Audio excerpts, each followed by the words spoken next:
한식당으로 바꾸자마자 대박. 미국을 뒤흔든 한식당의 위력. 안녕하세요. 따뜻한 사연이 있는 일상 감동입니다. 오늘의 사연자분 모셔보겠습니다. 사연자분 나와주세요. 안녕하세요. 저는 미국 시카고에 사는 크리스틴이라고 합니다. 저는 지금 인생의 황금기를 보내고 있는데요. 한국이 아니었다면 불가능했을 일입니다. 사랑하는 한국인 남편과 단란한 가정을 이루어 행복한 삶을 살고 있는데요. 불과 몇 년 전만 해도 이런 일은 상상할 수 없었습니다. 왜냐하면 제가 세상에서 가장 불행한 여자라고 생각했으니까요. 그렇게 생각하게 되었던 이유요? 바로 제 전 남편 때문이에요. 이 남자는 저에게 악몽과 같은 시간이었어요. 저와 제 전 남편은 한 동네에서 나란히 자라난 이웃 사촌이었어요.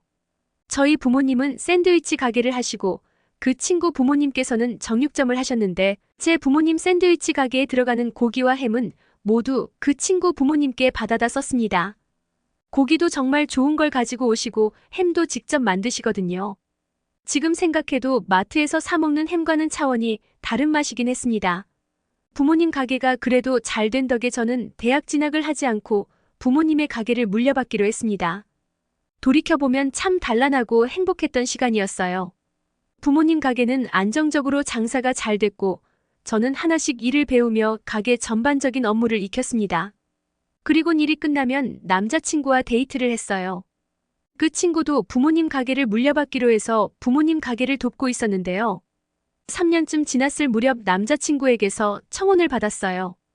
그렇게 결혼을 했지요. 그러던 어느 날 믿을 수 없는 비극이 저에게 닥쳤습니다. 어머니께서 암 진단을 받으셨어요. 사실 살이 좀 빠지시는 것 말고는 건강상 문제가 없으셨는데 지금도 믿기지 않습니다. 체중 조절을 위해 운동 중이시라 살이 빠지셨다고만 생각했는데 뭔가 이상하다는 걸 알고 병원에서 진단을 받았을 땐 대장암 사기였습니다. 한 번도 생각하지 못했던 일에 손이 떨리더군요. 더 슬픈 건 어머니의 암 진단 때문에 보험회사에서 어디까지 커버가 될 수 있을지를 먼저 생각해야 했던 거예요. 간으로 전이가 많이 된 상태라 수술도 바로 못 들어가는 상태이신데 치료 자체가 더디게 시작되니 속이 까맣게 타들어갔습니다. 어떤 사람들은 초진 예약만 6개월을 기다린다니 그나마 저희가 나았던 걸까요? 다행히도 보험회사에서 일부 커버가 된다고 해서 기쁜 마음으로 치료를 시작했는데 너무 늦었나 보더라고요. 정말 허무하게도 치료 시작 3개월 만에 어머니께서 돌아가셨습니다. 그래도 아버지가 제 옆에 있고 남편도 위로를 해줬기에 다시 힘을 내보려고 했어요. 어머니의 허무한 죽음도 2년 정도 시간이 흐르니 상처에 딱지가 생기듯이 서서히 나아지는 느낌이었고요. 하지만 불행은 여기서 끝나지 않았어요. 혼자 되신 아버지께서 너무 우울해하셔서 여행을 보내드렸는데 여행 중 그만 교통사고로 돌아가셨거든요. 제가 여행을 보내드리지 않았다면 돌아가시지 않으셨을 텐데라는 생각을 곱씹으며 저를 자책하기 바빴어요. 다 제 잘못인 것만 같았죠. 그렇게 저는 세상과 점점 단절이 되었습니다. 남편과 시부모님은 제 탓이 아니라고 이럴 때일수록 부모님 가게를 지켜야 한다고 했지만 가게에서 일하는 게 너무 힘겨웠습니다. 제 마음 추스르기에도 너무나 힘에 겨웠거든요. 간혹 손님들이 아버지 이야기를 꺼내며 위로를 하려고 할 때마다 피가 싹 식는 느낌이 들며 겉으로는 저를 위로하지만 속으로는 제가 죽인 거라고 욕하고 있을 거란 생각 때문에 깊은 우울감에 너무나 괴로웠어요. 모든 게 제 탓인 것만 같았고 사람들이 좋은 마음으로 저를 위로한다는 것도 꼬아서 듣게 되다 보니까 누굴 만나는 것조차 너무나 힘이 들더라고요. 그렇게 되니 가게고 뭐고 집에서 울기만 하고 잠을 못 자니 점점 술에 의존을 하게 되더라고요. 일상생활이 불가능했던 저와 달리 남편은 그래도 열심히 일을 했습니다. 이 시기에 남편 가게는 2호점도 냈어요. 한 동네에서 나고 자란 제 절친을 월급 사장으로 고용했다나요? 이때 비용이 좀 모자랐는지 아버지의 교통사고 사망보험금을 제게 부탁을 하더라고요. 저는 그 사망보험금을 도저히 쓸 수가 없어서 그냥 두고 있었는데 남편은 이렇게 말하더라고요. 그 보험금을 2호점 내는 데 쓰고 우리가 잘 사는 모습을 보면 돌아가신 아버님도 기뻐하실 거라고요. 제가 쓰기에는 너무 괴로운 돈이라 저는 도저히 쓸 수가 없어서 그냥 남편에게 허락을 해줬습니다. 그리고 남편은 정말 열심히 일했어요. 이를 악물고 열심히 일하던 제게 커다란 폭탄이 터졌습니다. 2호점 사장이 제 절친이라고 했죠. 그 절친과 남편이 바람이 났더라고요. 한 동네에서 나고 자라 다들 아는 사이인데 어쩜 그렇게 뻔뻔할 수 있을까요? 저희 가게에 오랜 단골이신 분이 제게 어렵게 알려주셔서 남편이 바람난 사실을 알았는데요. 둘이 좋아 죽는 모습을 눈으로 목격하고 나니 충격은 이루 말할 수 없었습니다. 세상은 왜 이리 제게만 혹독한 것인지 제가 무엇을 잘못했을까요? 저는 갈피를 못 잡고 휘청거렸습니다. 그런던 중 남편이 이혼을 하자고 하더라고요. 어차피 이렇게 된 마당에 남편과 더 살아서 무엇하겠어요? 이혼을 하면서 가게도 내놓고 아무것도 하고 싶지 않은 마음에 신변 정리를 하고 있었죠. 어느 날 밝은 미소의 한 아시아인 남자가 가게를 보러 왔습니다. 자신을 한국인이라며 소개했는데 이 한국 남자 좀 특이했습니다. 가게를 보러 왔는데 대뜸 첫마디가 식사하셨어요? 라고 물어보는 거예요. 오지랖도 널내 초면인데 무슨 식사 이야기를 하지 싶어 곧 할 거라고 대강 넘겼습니다. 남자는 이것저것 둘러보더니 가게가 몹시 마음에 든다고 했고 저도 빨리 가게를 넘기고 싶은 마음에 일사천리로 계약을 하기로 했죠. 다행이다 싶었어요. 이제 홀가분하게 떠날 수 있겠다 싶어 마음도 좀 개운해졌죠. 그런데 이 한국 남자분이 한 가지 제안을 하던군요. 자기와 같이 일을 해보지 않겠냐고요. 아니 갑자기 웬 뜬금없는 소린가 했더니 그 남자가 말하더라고요. 자기가 원래 이 가게의 단골이었다면서 저희 부모님의 샌드위치가 너무 맛이 있었다고. 근데 이처럼 귀한 가게가 없어진다는 게 너무 마음이 아파서 자신이 이걸 해보려 한다고 하더라고요. 그러면서 한국의 전통 분식이란 것과 샌드위치를 같이 콜라보하고 싶다고 하더라고요. 그러기 위해선 저의 도움이 절실히 필요하다면서 저와의 동업을 요청했습니다. 그리고 돈을 더 지불하더라도 레시피를 사고 싶다면서 초반에 정착할 때까지만이라도 도와달라고 하셨죠. 사실 저는 이 가게를 빨리 팔고 싶은 마음이었어서 그러기로 결정했습니다. 초반에만 빠르게 레시피를 넘기고 저는 빨리 빠질 생각으로 그렇게 했던 거였죠.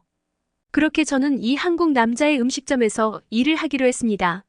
저는 그렇게 그 남자와 매일매일 만나서 레시피에 대해 연구하고 어떻게 가게를 꾸려가야 할지를 의논했어요. 그렇게 하루하루 바쁘게 생활하다 보니 점점 저도 모르게 삶에 활력이 생기더라고요. 그런데 사실 업종은 좀 특이하게 느껴졌어요. 처음에는 한국 분식이라니 한국 음식점이야 한두 번 가보긴 했는데 샌드위치와 한국의 분식이 될까 싶었거든요. 제 돈도 아닌데 뭘 하다가도 내심 걱정도 됐습니다. 은근히 이 가게가 잘 되길 저도 바라고 있었던 거예요. 그렇게 가게를 오픈하게 되었고 생각보다 사람들이 정말 많이 찾아오더라고요. 저도 점점 이 한국 분식의 맛에 매료되었습니다. 건강하면서도 맛있게 먹을 수 있는 샌드위치 분식집이었어요. 한국의 인기가 이 정도였나 싶었는데 메뉴 중 특히 김밥은 정말 새로운 시도였는데 엄청나게 잘 팔리더라고요. 건강식을 먹고 싶은 연령대가 높은 분들부터 다이어트를 신경 쓰는 젊은이들까지 남녀노소 가리지 않고 잘 팔렸습니다. 조금 어린 친구들은 다소 매울 법한 떡볶이도 잘 먹었고 치킨은 말할 것도 없고요. 이 친구도 자기 생각 이상으로 장사가 잘 된다며 싱글벙글이었어요. 샌드위치도 정말 잘 팔렸습니다. 예전에 자주 오셨던 손님들도 다시 재방문하시면서 부모님의 솜씨가 그대로인 것 같다면서 저를 다독여 주셨어요. 그렇게 조금만 도와주려 했던 가게를 벌써 6개월이 넘게 다닌 거예요. 이 사랑스러운 가게를 도저히 떠나서 살 자신이 없었어요. 일을 하게 되면서 저의 아픔도 자연스럽게 치유가 되고 또 이 남자의 매력에 점점 빠져들어 버렸던 겁니다. 어느 날이었어요. 저에게 말하더라고요. 사실은 처음부터 저 때문에 이 모든 일을 시작한 거라며 저희 부모님 가게를 자주 다녔었는데 그때 제가 가게에서 일을 도와주는 모습을 많이 봤었대요. 그때 보고 너무 좋은 사람인 것 같아서 마음에 담아두었는데 안 좋은 일들이 저에게 생긴 걸 알고는 저를 도와주고 싶은 마음에 이렇게 가게를 하게 되었다면서 오랫동안 기다렸다고 합니다. 제게 결혼하자며 프로포즈를 해왔어요. 너무 놀라기도 하고 정말 행복하기도 했어요. 그동안 그의 배려심 넘치는 마음과 따뜻하고 사려 깊은 행동들에 저도 모르게 어느 순간 마음을 빼앗기고 있었는데 저는 한 번 이혼했던 돌싱이었고 이분은 초혼이었어서 저를 안 좋아할 것 같았거든요. 그렇게 저는 이 남자와 결혼을 전제로 사귀게 되었고 몇 달의 연애 끝에 결혼을 하게 되었답니다. 전 남편과는 너무나 다른 성격의 배려심 많고 책임감 강한 이 남자를 너무나 사랑한답니다. 지금 생각해보면 이 가게가 남편과 저를 이어주는 하나의 열쇠가 되었는데요. 저희 부모님이 하늘에서 이 남자를 보내주시려고 도와준 게 아닐까 싶기도 해요. 지금은 가게도 너무 잘 되어서 더 넓은 곳으로 확장 이사를 갈 준비 중이에요. 2호점을 낼까도 했지만 저희는 한 곳에서 같이 일하는 게 좋더라고요. 매일매일을 집에서도 보고 일터에서도 보는데도 얼굴만 봐도 웃음이 납니다. 절망 속에서 허우적거릴 때 저를 구해준 이 남자. 이게 바로 천생연분일까요? 여러분도 이런 인연을 꼭 만나시길 진심으로 바랄게요. 이야기 들어주셔 감사합니다. 크리스틴님의 이야기 잘 들었습니다. 운명적인 인연을 만나게 되었다니 정말 부러울 따름입니다. 크리스틴님의 말대로 하늘에서 부모님이 보내주신 분이 아닐까 생각이 드네요. 아픈 기억은 이제 잊으시고 좋은 일들만 생각하면서 하루하루 행복하게 살아가기를 바랍니다. 오늘도 시청해주신 여러분 감사드립니다. 지금까지 따뜻한 마음을 전하는 감동사연 일상공감이었습니다.